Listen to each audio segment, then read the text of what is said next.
पुलावरून पाणी वाहत असताना नको ते पाऊल उचलत, नको ते धाडस करत वाहन पाण्यात टाकल्यानं दुचाकीस्वार वाहून गेला. गडचिरोलीच्या कुरखेडा तालुक्यातील सती नदी पुलावर ही दुर्घटना घडली. मात्र नशीब बलवत्तर म्हणून तिथे उपस्थित कामगार आणि पोलिसांनी या वाहून जाणाऱ्या इसमाला वाचवलंय.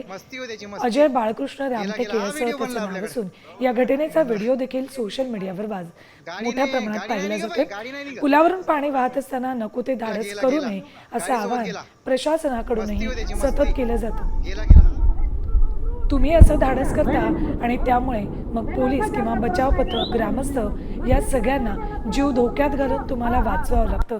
अशा परिस्थितीमध्ये जो वाहून जात असतो तो वाचतो आणि जे वाचवायला गेलेले आहेत त्यांचा जीव धोक्यात जातो आणि त्यांना ते अनेकदा यामध्ये दुर्घटनेत बळी जातात. त्यामुळे असं धाडस करू नका. गाडी सोबत गेला, मस्ती हो त्याची, मस्ती. गेला हा व्हिडिओ बनला आपल्याकडे, बनला. आता isakal.com आहे देशातील नंबर 1 ची मराठी न्यूज वेबसाईट. प्रत्येक अपडेटसाठी isakal.com ला नक्की भेट द्या.